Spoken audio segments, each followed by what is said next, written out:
Provavelmente você viu o absurdo que o pastor André Valadão falou recentemente sobre a comunidade LGBTQ e mais. E naturalmente, muita gente está tentando ainda defendê-lo, atenuar o que ele falou, apresentar interpretações alternativas. Porém, como eu já avisei no meu texto, em qualquer ângulo, aquilo é um absurdo, tá? E para mostrar isso, eu vou aqui trazer para vocês a análise de um também pastor evangélico e conservador, o pastor Iago Martins, apresentador e criador do canal Dois Dedos e Teologia.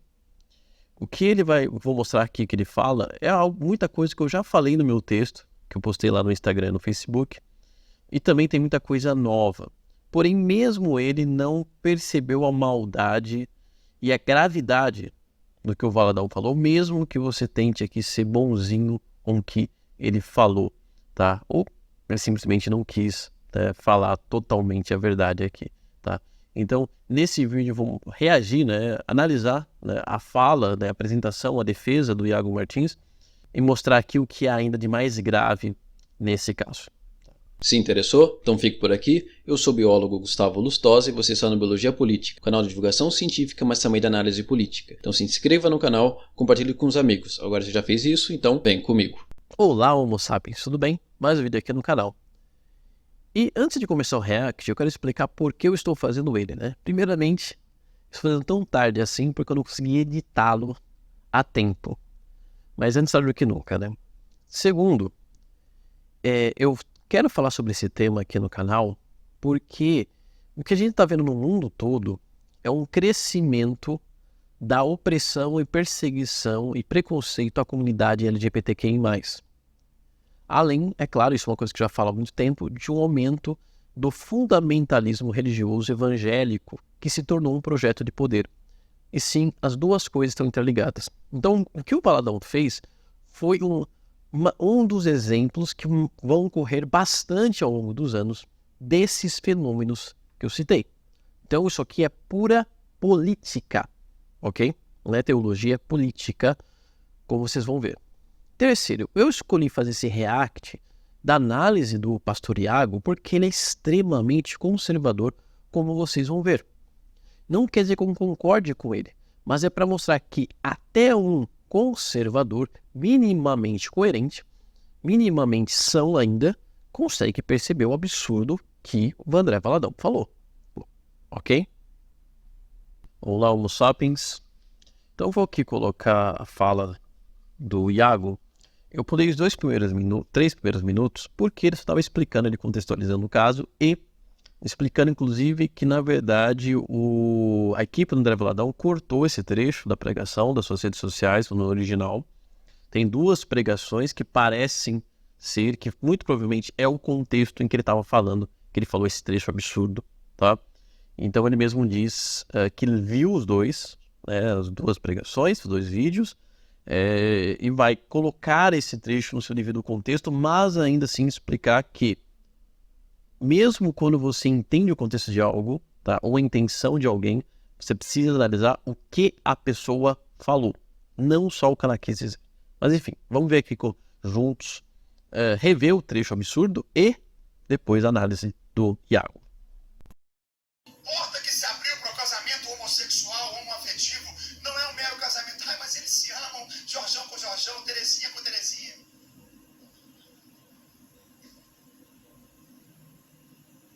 Ah, não, o que vale é toda forma de amor, deixa casar, deixa viver. Aí hoje você vê nas paradas homens e mulheres nuas, com seus órgãos genitais completamente expostos, dançando na frente de crianças, aí você horroriza. Ah, que absurdo! Mas essa porta foi aberta quando nós tratamos como normal aquilo que a Bíblia já condena.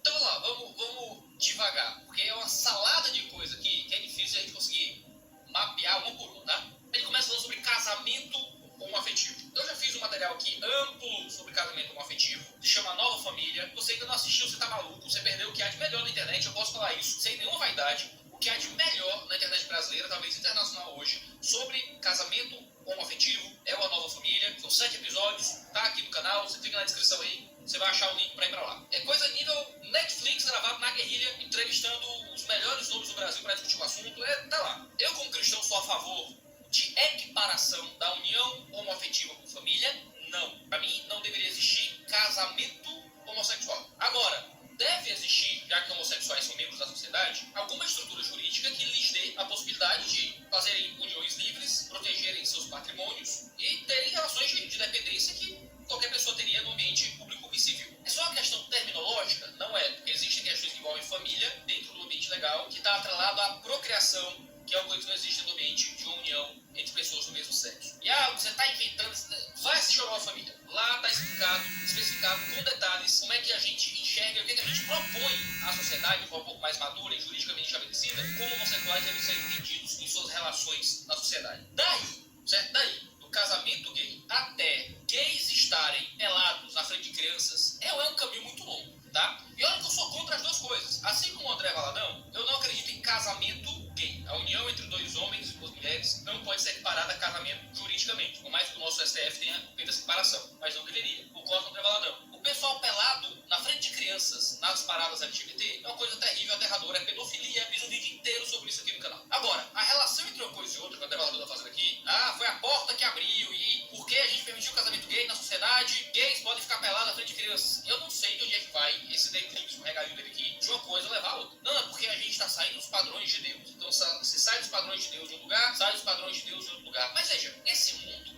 não existe debaixo dos padrões de Deus. Eu não sei de onde o André Valadão tirou essa cultura de cristandade, de que o mundo existe debaixo dos padrões de Deus. O mundo é governado por Deus, mas ele é administrado por homens simples o tempo inteiro. O governo não é uma igreja. E o governo não fica aplicando os padrões de Deus o tempo inteiro, porque o governo muitas vezes é baseado na descrença, em pessoas que não conhecem a Deus, que não vivem o caminho da fé. Então, o modo como o André Valadão fala, como se a gente tivesse deixado a sociedade ir para outro caminho, porque os padrões de Deus saíram da política, é olhar para um espaço geográfico muito pequeno. É Estados Unidos, é Brasil, é pequenos pedaços da Europa, em que houve uma fundação razoavelmente cristã e que o país permaneceu bebendo de fontes morais e cristãs por muito tempo. Mas esse não é o padrão do mundo, meu padrão. Olha para a Ásia, olha para a África, olha para a Europa hoje, olha para muito que a gente tem no mundo. O mundo não é cristão, o mundo é administrado por gente ímpia. Essa é uma visão social que morre nos anos 70, nos anos 80, como se ainda existisse uma cultura de cristandade e que parte do papel do cristianismo seja manter essa cultura de cristandade a ferro e fogo e que, porque a gente perdeu parte da influência social com a secularização, então o mundo está como está. O mundo está como está porque o mundo é fundado no pecado. Graças a Deus nós temos conseguido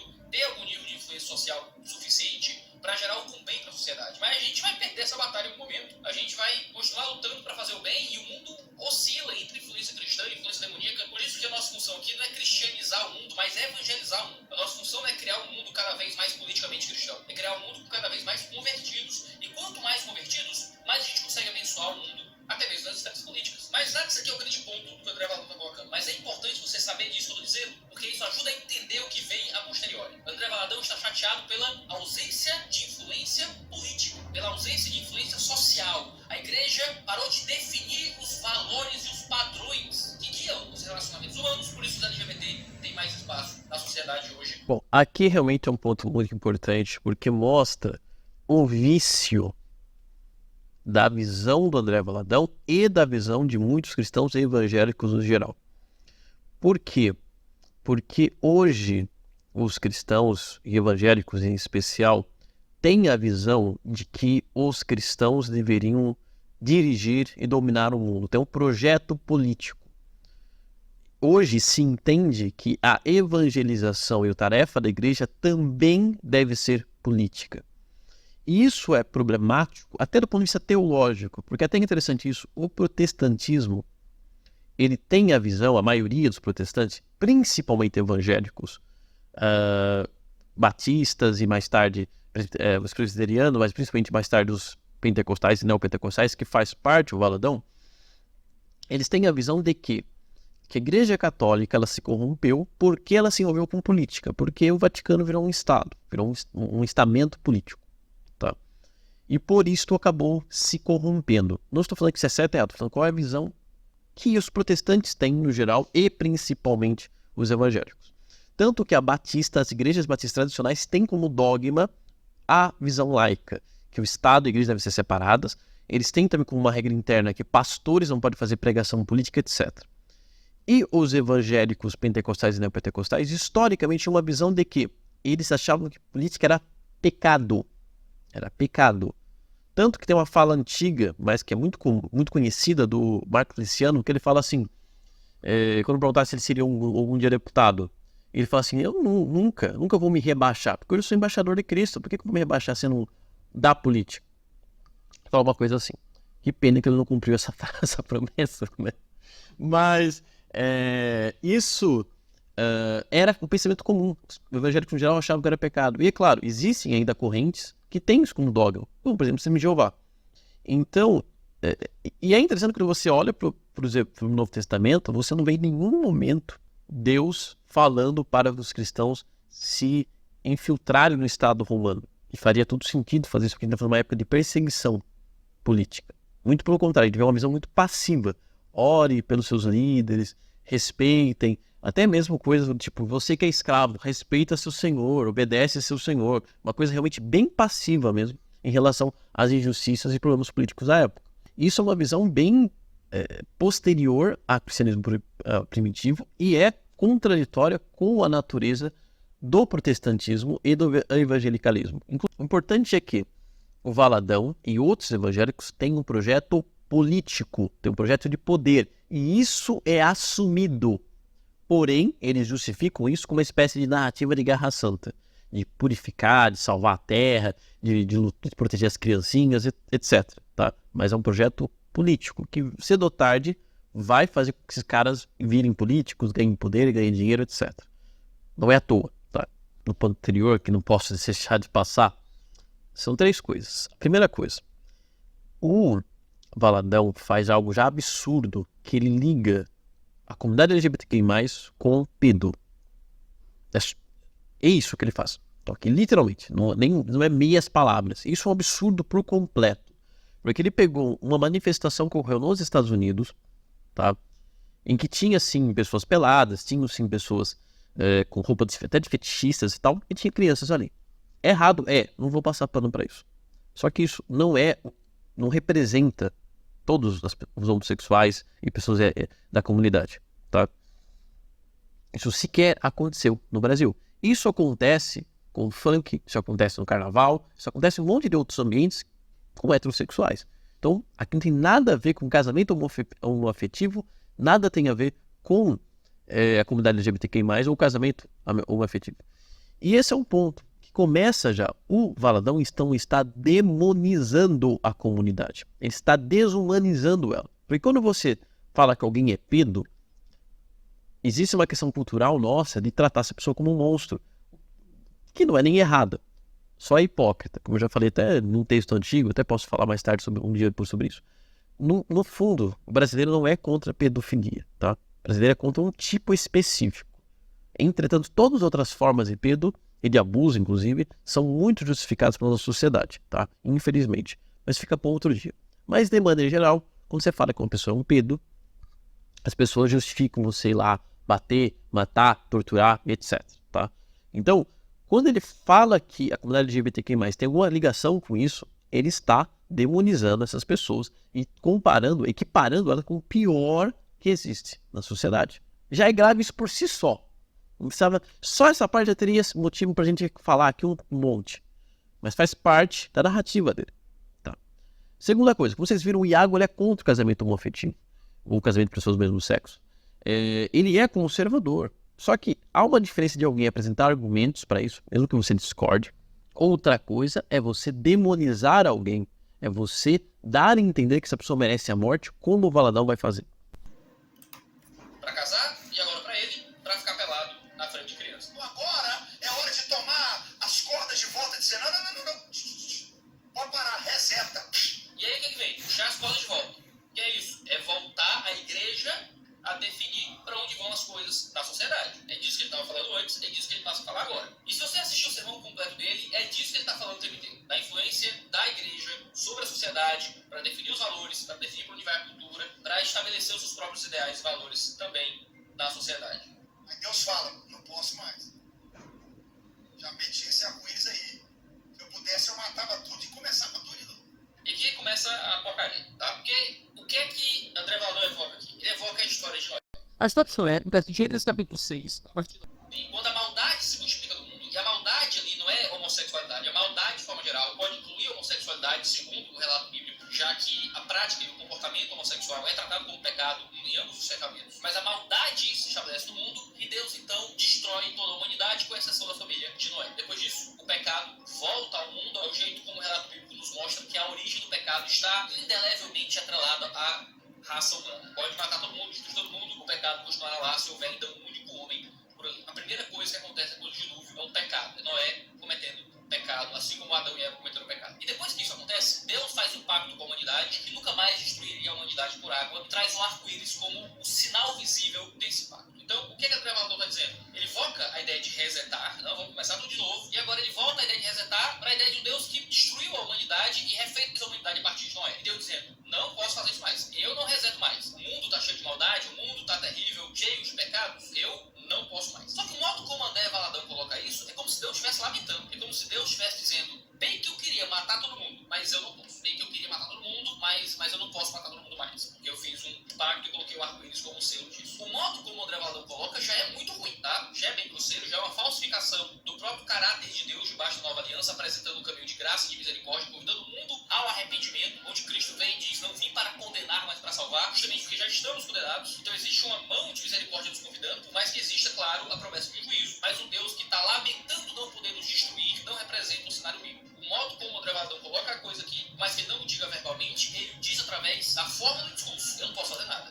Sabe, um Deus está lamentando, é assim que ele faz, na linguagem que ele estabelece aqui. Mas já prometi pra mim mesmo que eu não posso, então agora tá com vocês. Aí é o problema, certo? Olha o negócio. Já prometi pra mim mesmo que eu não posso, né? Diz Deus lamentando que não pode matar todo mundo, agora tá com vocês. Agora tá com vocês o quê? Se você ligar o agora está com vocês, e aí tem um problema oculto, tá? Agora isto está com vocês. Isto o quê? Tá com vocês. Se você ligar pro que vem imediatamente anterior, seria matar todo mundo. Se você ligar para o que tá não imediatamente anterior, mas que vem antes disso, agora aquilo tá com vocês, ok? Domínio da cultura, a volta a estabelecer os valores, então a ideia não é matar, a ideia é resetar o mundo no sentido de voltar a essa influência cristã sobre a cultura.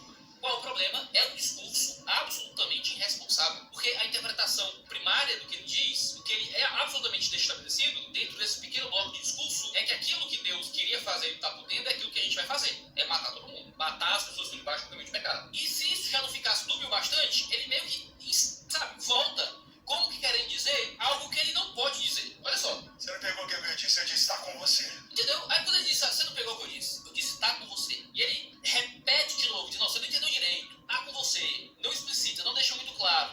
Dá esse entender que eu falei uma coisa grave mesmo, e eu vou repetir de novo de um jeito aqui meio dúbio, porque o que tá por trás é um pouco complicado. O que é que qualquer um pode entender do que ele está dizendo? Que a nossa função é cumprir aquilo que Deus não pode mais fazer. É matar todo mundo. É destruir a humanidade pecadora como, sei lá, guerrilheiros, o que é que seja. Mas qual é o grande ponto aqui? O grande ponto é que é muito óbvio. É muito óbvio. O André Valadão não quer que gays sejam assassinados, tá? É óbvio. Você não tem que ser um gênio da comunicação, você não tem que ser muito inteligente, só tem que ter um mínimo de capacidade de ler concreto. Você realmente acredita que André Valadão quer que gays sejam assassinados? Você acredita nisso? Basta você olhar para as outras coisas que ele fala sobre homossexualidade. Em nenhum momento ele nunca disse isso, em nenhum momento ele ordenou esse tipo de coisa. Em vários outros sermões do André Valadão, em que ele trata da homossexualidade, ele fala sobre respeitar, sobre receber. Tá, vamos ver aqui.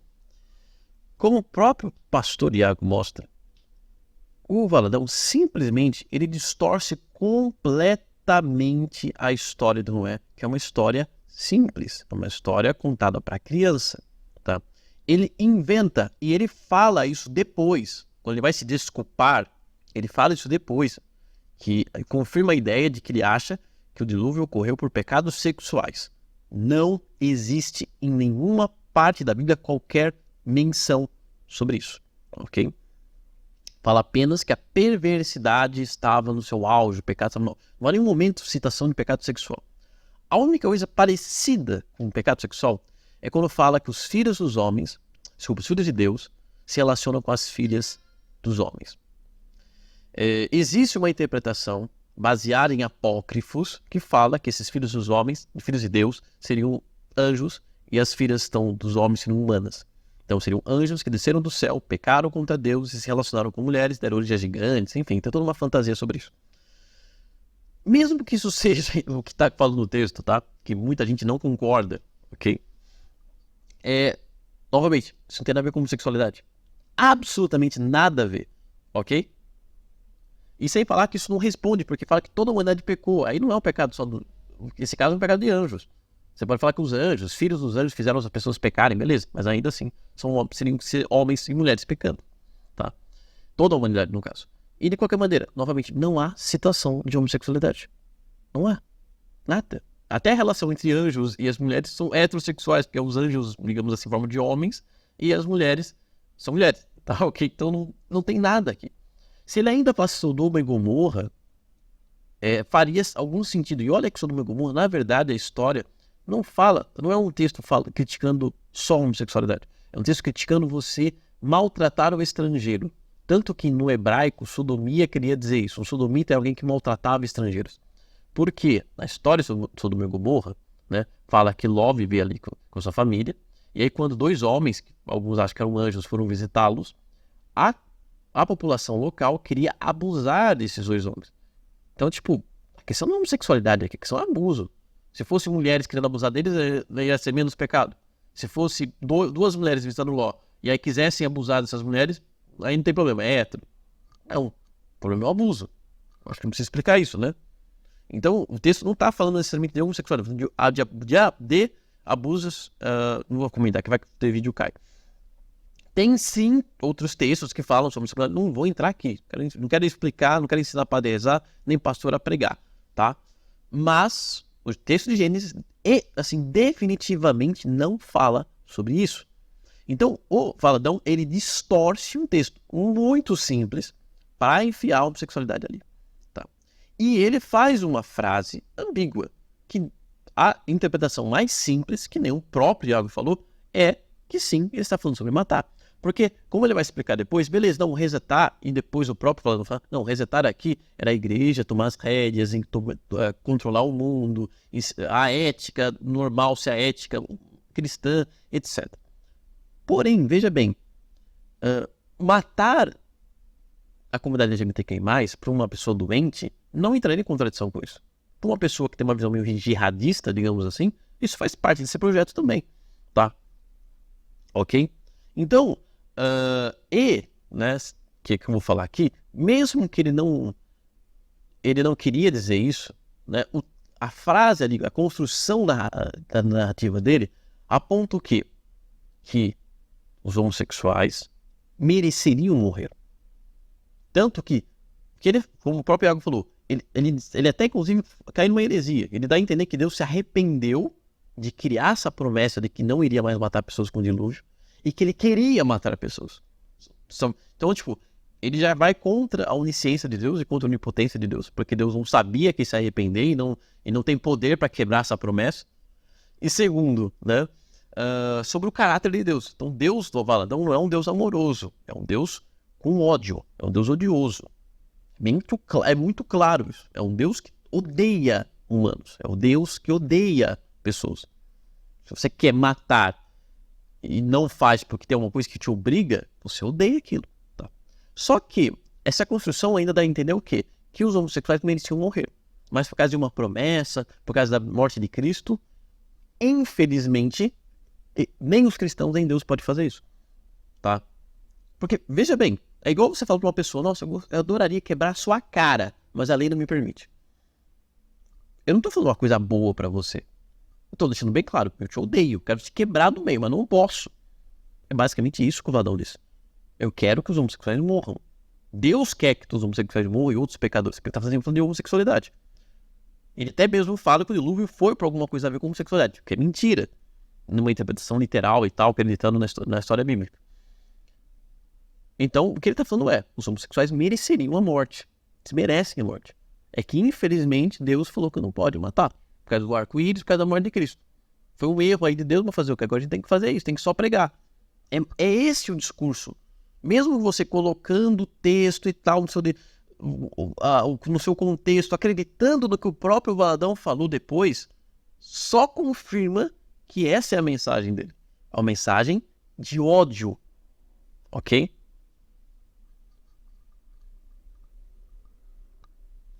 E aí o Iago fala assim, não, mas você tem, é óbvio, é certeza que o Valadão não queria dizer isso. Aí que tá, Iago. Eu não tenho certeza disso. Sabe? Por quê? Porque o erro não é só nesse trecho. É em toda a construção, que nem você mesmo falou.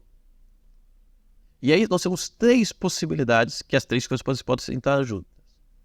Ou o Valadão é muito burro, não sabe nada de teologia. O cara não sabe nem história de Adão e de Noé, não sabe nem o que é o caráter cristão, não sabe nada. Segundo, ele não sabe pregar, não sabe falar, se expressa mal. Então ele se atrapalhou nas palavras, fez uma salada ali e acabou saindo esse absurdo. Todos esses absurdos, não só um, são vários. Terceiro, ele propositalmente falou de maneira ambígua. Vamos lá, o primeiro caso. Que o Valadão não deve ser um grande conhecedor de teologia, eu não duvido. Mas alguma coisa ele sabe. Tá? Ele é pastor. Esse ministério, para quem não sabe, da Igreja Lagoinha é um dos maiores do país. Tá? Tem milhões de pessoas no país todo. O Valadão está há muitos anos pregando e tal. Então, assim, o básico ele sabe. E como eu falei, a história não é uma história de criança. Então ele devia saber. Ele sabe. Segundo, então, se expressar mal, ele pode não ser o cara com a melhor retórica ou oratória do mundo, mas fala melhor do que eu. Por isso que é pastor. E porque era filho do dono da igreja também, claro. Mas ele não fala mal. Não dá pra falar que ele fala mal. E ele depois vai falar, não, é que ele tava sem papéis. Cara, você acha mesmo que um pastor de uma igreja desse tamanho vai pregar sem ter treinado antes, sem ter escrito antes, sem ter falado na frente do espelho, etc? Claro que ele foi. E veja, que nem o próprio Iago depois vai falar, ele não pediu desculpa, ele não tirou nada do que ele levantou, ok? Só dessa parte da morte. Então, tudo aquilo que eu apresentei aqui, dele associar homossexuais a Pedros, dele falar que eles merecem a morte, dele mostrar um Deus odioso, que se arrependeu de não poder matar mais pessoas, ele ainda acredita. Tá? Então, não é que ele falou mal, que ele se expressou mal, ele acredita em tudo isso. Ele queria passar tudo isso. E é que tá. Então, para mim é muito óbvio, tudo aponta, tanto o texto, tanto o contexto, tanto que ele depois fala. Isso confirma a terceiro. Ele falou de maneira ambígua, propositalmente. Agora, por que ele fala de maneira algo tão absurdo de maneira ambígua? Tem 2 possibilidades, 3, né? A primeira e a segunda é a combinação das 2 primeiras. A primeira mais simples. Ele quer ser punido, perseguido e criticado. Para quê? Para que ele possa falar que está sofrendo censura. Porque essa mensagem faz parte de várias mensagens do mês, tá? De julho, que fala sobre censura. Tá? Só você abrir o Instagram dele, que ele vai estar falando sobre censura. Falar sobre que o Estado está querendo parar a igreja, que o Estado não está querendo mais permitir que pessoas falem contra a homossexualidade, etc. Ou seja, é totalmente conveniente para ele que você tenha esse barulho, toda essa confusão. Ele vai falar assim, viu? Estão me perseguindo. Eu só falei a Bíblia e estão me perseguindo. Percebeu? E não é a primeira vez que ele faz isso. Durante a eleição do ano passado, ele chegou a fazer um vídeo estranho. E ele dizia que aquele vídeo era porque ele estava fazendo porque ele foi condenado pelo STF e tinha que dar um vídeo resposta.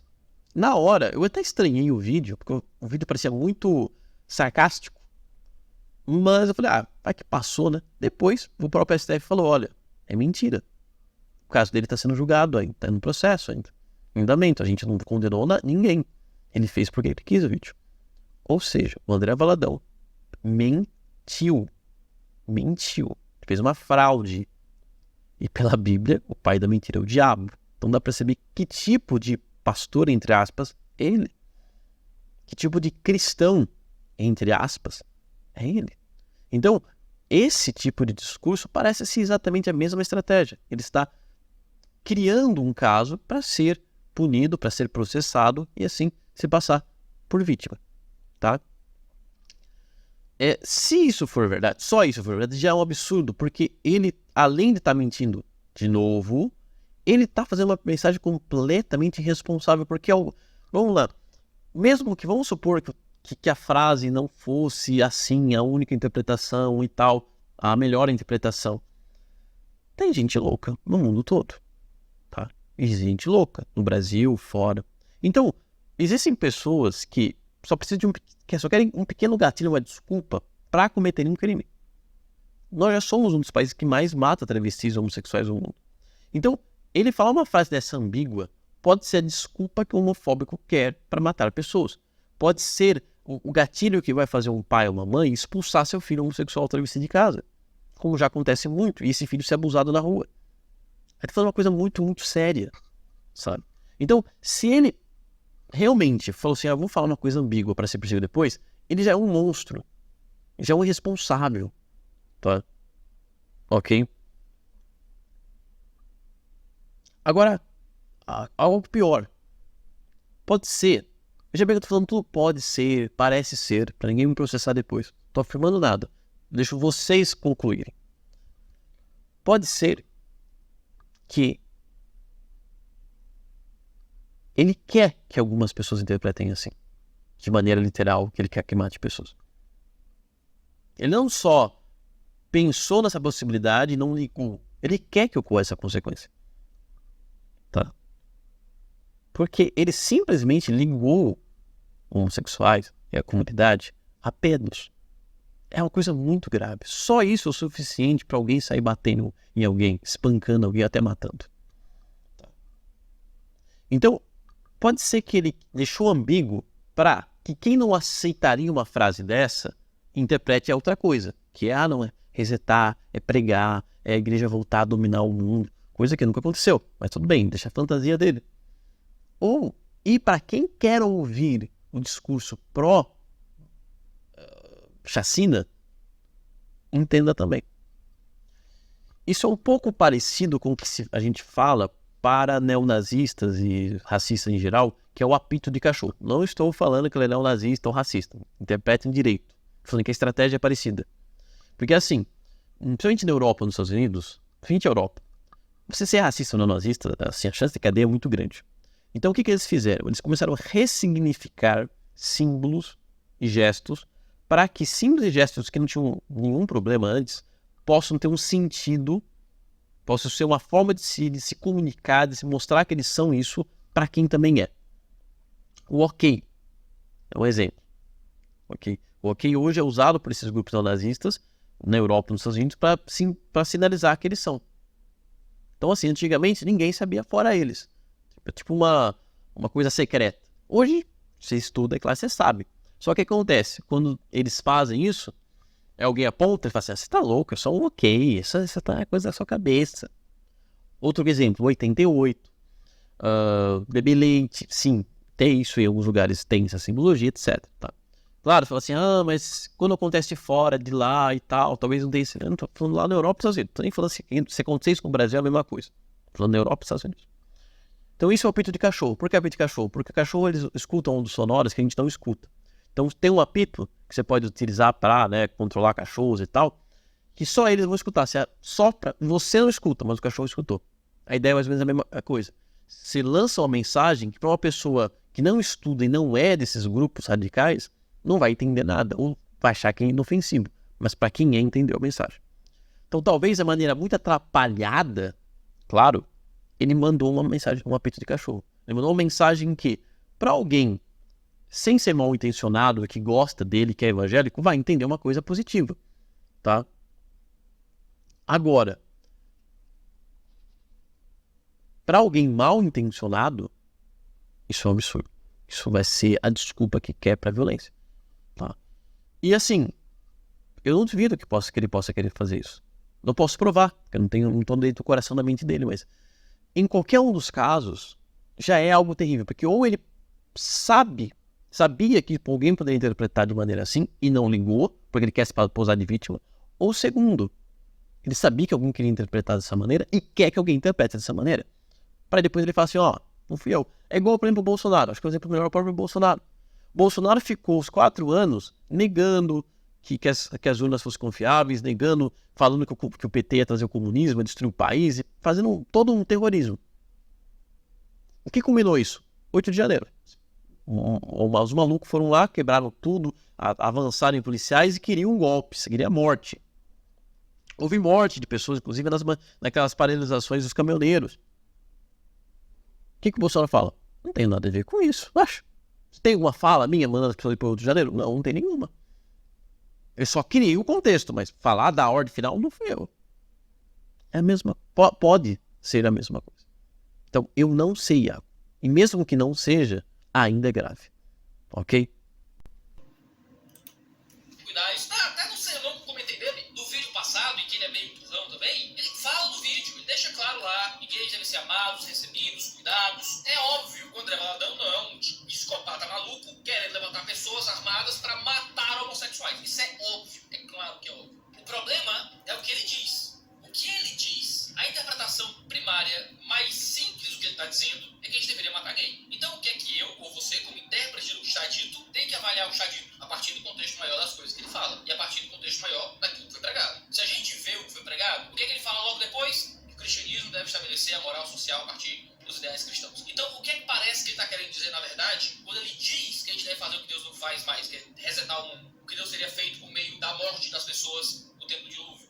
No caso, não é matando pessoas, mas seria voltando a termos mais voz na sociedade, mais construção acerca dos ideais morais da sociedade. Agora, para interpretar desse jeito, você tem que ir um pouco além do que foi efetivamente dito. O problema é o que o André Valadão disse dá a entender que a gente deveria matar o homossexual. Efetivamente isso é o que foi dito. Agora, entre o que é dito e entre o que se quer dizer, existe um bom caminho de interpretar as coisas no seu contexto. O discurso ele é passível de falha. O que é que o André Valadão deveria fazer aqui? O que é que, depois de um sermão começo, o que é que o André Valadão deveria fazer? Corta esse trecho do sermão, obviamente. Ele faz um vídeo depois, coloca a Lagoinha, vai na Lagoinha do domingo seguinte, né? Volta na igreja, vai nas redes sociais, vai onde quer, e ele chega e diz: pessoal, eu venho aqui para pedir desculpas, para pedir o perdão de vocês, porque eu errei. Eu tava com uma ideia na cabeça, eu queria dizer uma coisa, e quando eu pronunciei aquilo, meio de improviso, você via que eu não tinha muitas notas ali ao redor, eu tentei dizer uma coisa, mas acabei dizendo outra, completamente oposta àquilo que eu realmente acredito. Sei que ofendi e machuquei muitas pessoas que são LGBT, muitas pessoas que lutam contra os impulsos homossexuais, sejam cristãos genuínos que amam a Cristo Jesus, possuem impulsos homoafetivos e lutam contra isso e procuram um caminho de fé. Sei que os ofendi, dando a entender que a vida deles deveria ser destruída de alguma forma. Sei que ofendi muitos membros da sociedade que são afirmativos acerca das posições LGBT e dei a entender um ideal de ódio que é completamente oposto àquilo que o meu Cristo me ensinou. Então eu venho aqui a público para assumir que errei, para deixar claro que falei algo completamente oposto àquilo que eu realmente acredito. As minhas palavras, naquele momento, foram um erro terrível que não vão se repetir. Vou ser mais cuidadoso no modo como coloco as coisas, porque eu, como pregador do evangelho, não tenho o direito de dizer coisas em oposição àquilo que Cristo me ensinou. Falei em oposição ao que acredito. Peço o perdão de todos. Me desculpem, homossexuais não devem ser assassinados, não devem ser mortos, nada parecido com isso. Eu queria dizer, na verdade, sobre tal coisa, mas eu expressei de uma forma muito errada e a culpa é exclusivamente minha. Me perdoem, espero que vocês possam me perdoar por isso, conto com a paciência e o carinho de vocês e tal. E faz isso, e esse é um pedido de perdão genuíno, razoável, acerca da postura pública dele sobre este assunto, certo? Vai resolver o problema? Provavelmente não, mas pelo menos você toma a atitude correta acerca daquilo que você tinha que ter feito, que é pedir perdão genuíno por aquilo que você fez de errado. Agora, André Valadão fez isso? Foi essa a atitude do Valadão? Não foi. André Valadão tentou se defender, mas não tentou pedir desculpa, certo? Nem perdão. Uma coisa é pedir perdão, outra coisa é se defender. André Valadão foi pro Instagram, tem um vídeo do Instagram aqui, não vou colocar todo, mas aparece ele pedindo desculpa em algum momento aqui sobre o que dizer. Ontem ainda, no primeiro dia das mensagens, é maravilhoso ver isso, né? Grandes mídias já noticiando uma fala minha onde eu uso o termo que está no livro de Gênesis, quando Deus, ele a partir do dilúvio, ele destrói toda a humanidade por causa da promiscuidade sexual, por causa da libertinagem, por causa daquilo que um cristão genuíno considera contrário à vontade de Deus. E o próprio Deus na Bíblia, que para nós cristãos é o fundamento que cremos, destrói a humanidade. E a palavra também deixa claro que nos últimos dias, os dias seriam como os dias de Noé. Mas qual a diferença? A diferença é que Deus não tem como resetar. Deus não vai matar. Deus não vai recomeçar a humanidade. Então, dentro disso, na minha mensagem, na minha pregação, eu deixo claro que cabe a nós puxar as cordas e nós resetarmos. Quando eu digo nós resetarmos, eu não digo nós matarmos, pelo amor de Deus, gente. Eu não digo em nós aniquilarmos pessoas, né? O que eu digo é cabe a nós levar o homem, o ser humano, ao princípio daquela que é a vontade de Deus. Cabe a nós, cristãos genuínos, erguermos a nossa voz e deixarmos claro aquilo que é a vontade de Deus. Deixarmos claro para vivermos essa realidade. Então, é incrível como pessoas podem pegar um contexto e tentar levantar uma imagem e uma narrativa, como esse pastor é homofóbico, esse pastor ele quer acabar com a liberdade que nós temos. Não, eu estou na minha igreja pregando a palavra de Deus, dizendo que pela palavra de Deus, a vontade de Deus é a mesma. O Deus de Gênesis não mudou, ele é o mesmo Deus de agora. A diferença é que há uma aliança nos céus, que é exatamente o arco-íris, onde Deus ele diz, isso é para lembrar o homem e lembrar a mim mesmo, que eu não vou fazer da forma que eu fiz. Existe agora uma graça, onde você pode nascer de novo. Existe uma maneira, quando eu digo puxar as cordas, cabe a nós hoje levarmos a oportunidade da mudança, a oportunidade de viver o amor de Jesus. Não vivemos mais pelos nossos próprios desejos e vontades, vivemos para Deus, vivemos a vontade de Deus, vivemos a graça de Jesus. E é sobre isso que eu falo na mensagem. Então, deixei aqui só. Bom, então, antes de o Iago falar, só vocês veem alguma coisa. Primeiramente, ele confirma a tese maluca dele de que o dilúvio seria por pecados sexuais ou homossexualidade. Não tem isso no texto. Ele não se desculpa por equiparar homossexuais com pedos. Ele não retira isso. Tá? Ele fala com uma mansidão que não estava na pregação. Engraçado isso. O cara mostra mais amor ou mais empatia num carro, no Instagram, do que numa pregação. Não é o contrário? É muito estranho isso. Parecem duas pessoas diferentes. Tá? Mas, novamente, ele ainda dá aquela entender, tipo, a gente não pode... A gente agora não pode matar por causa da cruz e tal, não sei o que, então a gente tem que pregar, voltar às redes. Que é uma tese totalmente contraditória com a história dos evangélicos, tá? Porque quando os cristãos dominavam o mundo, colocavam as cartas na mesa, era o Brasil católico, que perseguia, que você não podia ter uma igreja, tá? Você tem que fazer culto em casa. Bom, você quer voltar a esse tempo? Que quando o Brasil não era laico? Então tá, então alarga a sua igreja. Essa igreja luxuosa vai fazer culto em casa, tá? Você só pode fazer isso porque você está no estado laico. Segundo, tinha escravidão, tá? As meninas eram casadas com 13 anos, ou menos. Menstruou, já pode casar. Era assim antigamente. E ainda é em algumas regiões. Por isso que eu falei que, enfim, esse ódio a pedra, infelizmente, não é verdadeiro no Brasil. Mas enfim, fica para outro vídeo isso aí, ok? A violência, os homens podiam bater na mulher, matar para defender a honra. Era esse o mundo quando os cristãos dominavam. Em tese. Então, nunca existiu esse mundo cristão, de fato. Nunca existiu. Tá? Nunca existiu. Então já está errado. Todos esses princípios aí são errados. E ele só confirma o que eu falei. Tá? Que ele não retira nada do que ele apresentou, fora o ponto de matar. Todo o resto que já é problemático, que já está errado até teologicamente, ele não retira. Então ele continua dando a entender que homossexuais deveriam morrer, mas infelizmente... por causa desses decretos de Deus, que o próprio Deus se arrependeu, eles não vão matar, tá? Ele ainda compara eles com pedos, tá? E ainda quer que a igreja volte a controlar o Estado. É isso. Ele confirmou tudo. Tudo que ele falou. Só uma coisa que ele nega. Só uma coisa. Que é a consequência direta do que ele falou antes. De todos esses outros pontos. Tá, isso é uma coisa importante que eu esqueci de falar, né? Essa questão de que você fala e o que você tentou dizer... Tem algumas questões. Todo mundo está passivo de erro. Eu mesmo já escrevi muita coisa que eu expressei mal. Já falei coisas que eu tive que escrever, tive que pedir desculpa, acontece. Ou eu errei, eu li errado, entendi errado, acontece, ok? Todo mundo é passivo de erro. Entretanto, a partir do momento que você escreve algo que você fala, algo que você faz, você tem que ser julgado pelo que você fez. Ponto. Tá? Porque não tem como ninguém saber a sua intenção. Porque se for assim, alguém pode ser racista e falar assim, não foi minha intenção. Foi piada, foi brincadeira, me entenderam mal. Alguém te ameaça? Não, foi piadinha, acha. Você levou a sério. Alguém te calunia? Assim vai. Então seria muito fácil a gente pegar essa questão do que você quer dizer, né, e usar isso como desculpa para qualquer crime. Então, se alguém comete um crime, fala uma coisa que é criminosa, Ele cometeu um crime. Mesmo que não fosse a intenção dela. Ele cometeu um crime. Porque não tem como você saber qual foi a intenção dela. Ninguém tem ainda máquinas que conseguem ler mentes. Ler intenções. Isso não existe. Eu só posso avaliar o que você fez. Agora, é claro, há coisas que você percebe. Digitou errado, escreveu errado, usou um termo ambíguo. Alguma coisa assim que, beleza, ó, que dá pra perceber que não foi uma intenção. Aí a pessoa vai lá e se desculpa. Tudo bem. Mas não é, novamente, não é esse o caso. O cara não se desculpou de verdade. Ele não pediu perdão. Ele apenas nega um ponto e fala que foi apenas má vontade, que é apenas perseguição, quando não é. É a interpretação natural do que ele falou.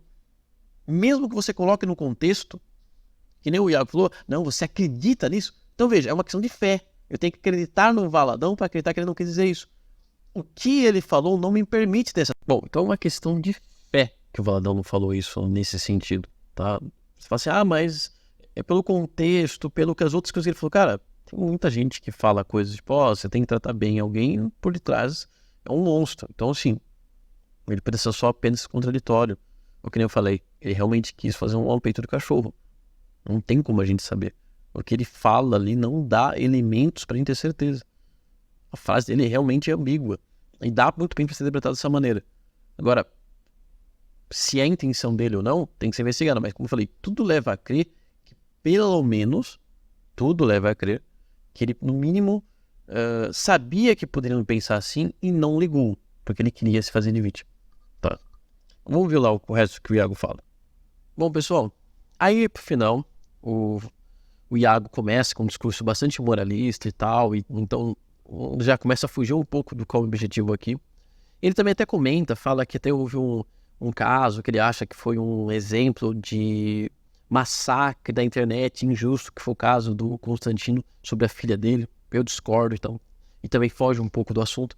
Então, por isto, eu já vou pular direto para a conclusão, né? Porque também o próprio Iago percebe algo óbvio, que o que o Valadão fez vai afetar negativamente todos os evangélicos, inclusive ele, que não tem o mesmo discurso violento do colega. Porém, o que ele não entendeu é que isso não é à toa, isso faz parte de um modus operandi, é uma estratégia. Bom, é aqui que o Iago não entende, né? Que isso é uma estratégia de um extremista.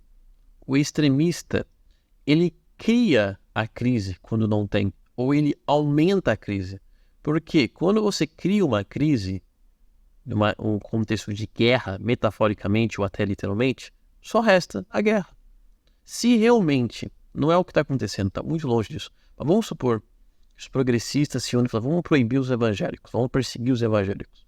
Se chegar nesse nível, os evangélicos, em tese, teriam motivo para reagir de maneira violenta também, de querer ir para cima, de pegar em arma, de querer eleger um presidente que queira prender os progressistas nesse sentido, etc.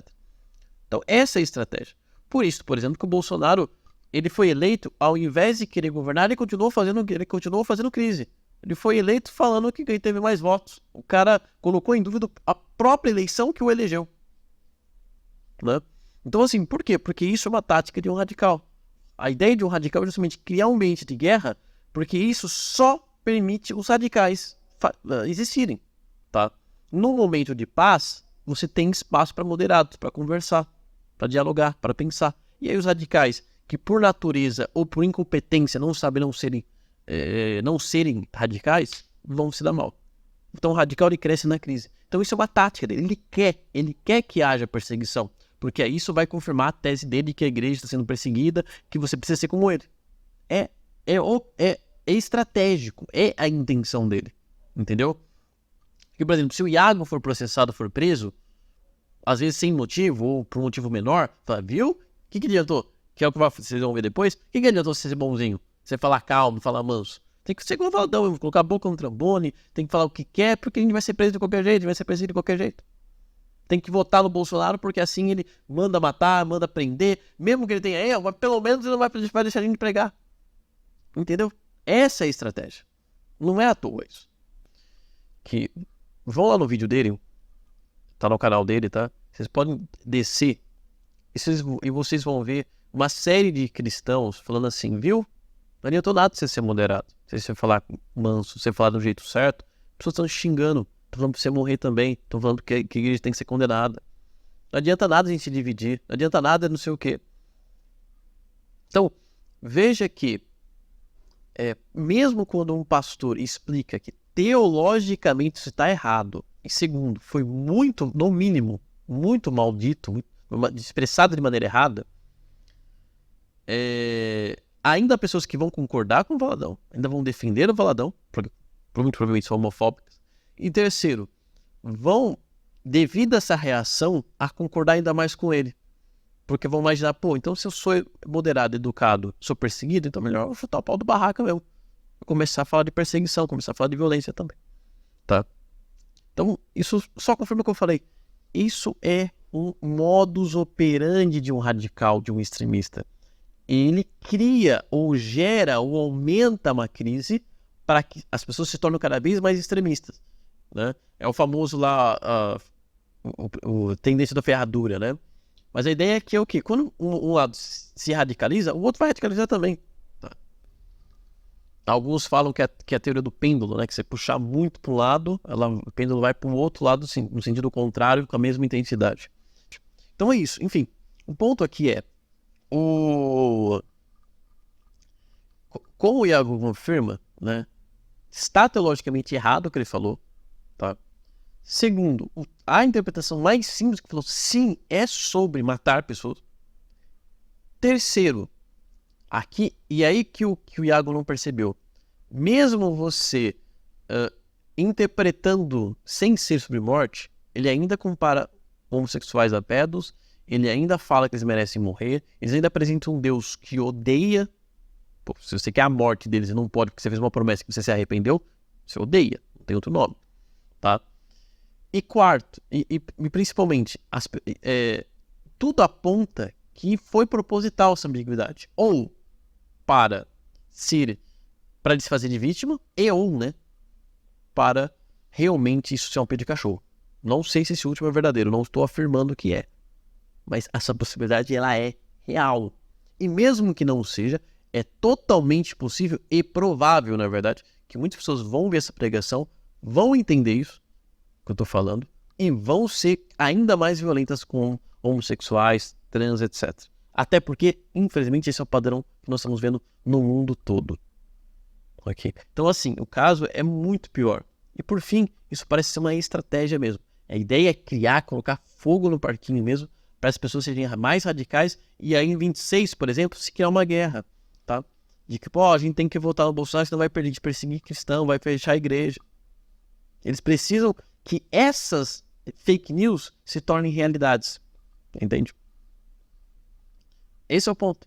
E assim, sabe o Nicolas Ferreira que está defendendo o Valadão? O Nicolas Ferreira, ele é evangélico. E assim, ele é mais conhecido por trechos de evangélico. Por exemplo, eu até perguntei para uma parente, falei assim, conhece o Nicolas Ferreira? Eu falei assim, conheço, ele prega bastante na igreja, faz vídeos e tal. Eu falei, eu tô falando deputado. Aí ela falou, não sei. Aí eu mostrei, é isso aí. Falei, você sabe que ele é político? Ela falou, não sabia, nunca vi ele falando nada de político. Mais falando sobre a Bíblia mesmo. O cara ficou eleito e famoso falando mais da Bíblia, pregando. Deve ser uma coisa horrorosa mesmo, vindo dele, mas eu não vi. Mas é isso. Então assim, escuta o que eu digo. Tenho quase certeza que logo esse cara Valadão vai se candidatar também, ou vai um dia colocar um parente ou coisa assim e vai começar indo no caminho de Edir Macedo, que não se candidata, mas tem influência política assim muito forte, que hoje o Edir Macedo hoje tem um partido que é o Republicanos. Então é isso, pessoal.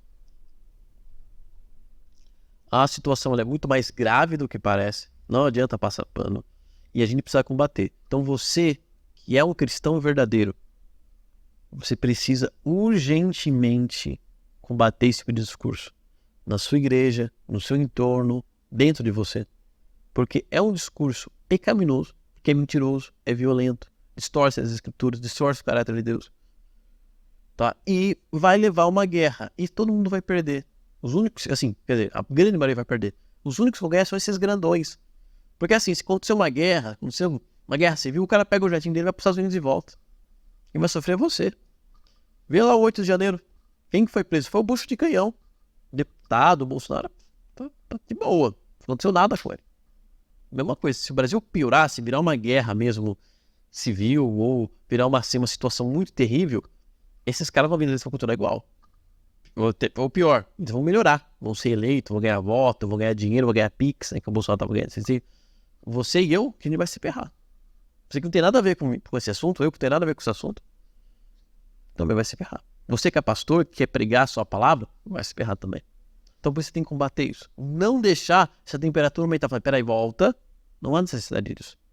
Tá? Não há necessidade disso. As igrejas evangélicas existem no Brasil desde o começo. Por que agora a gente vai começar a ter essa visão que ou existe um ou outro? Ok? A igreja evangélica cresceu sem ajuda do Estado. Por que agora precisa de Estado?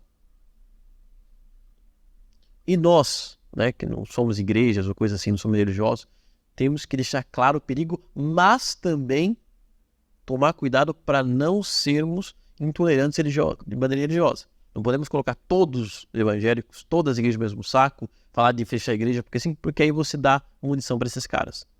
Porque eles vão usar nossas frases, nossos textos, às vezes até nossas brincadeiras, às vezes é piada nossa, mas colocando, e aí lembra que eu falei, né? Não é porque você fez piada, só tem intenção era outra, é o importante que você escreveu, ainda mais na terra de fake news, né?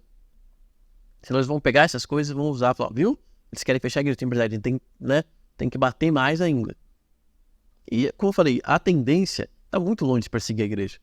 Quem é a maioria? Quem é maior? Evangélicos ou a comunidade LGBTQ+. Os evangélicos. Quem tem mais poder político? Quem tem deputado, quem tem governador, os evangélicos. Tá? É óbvio. É óbvio. Um braço de ferro, quem ganha é eles. Ok? Por isso a gente tem que saber trabalhar com inteligência. Bom, eu espero que tenha ficado claro. Dúvidas, sugestões, críticas, coloquem no comentário. E se você acha que esse vídeo é importante, que ele para refletir, para denunciar esse problema terrível e estrutural, compartilhe com os amigos, tá? E não deixe de se inscrever, ativar o sininho, convidar amigos, nos seguir nas outras redes sociais e aproveite e veja outros vídeos que vão estar aqui nas sugestões. Valeu, falou, até mais.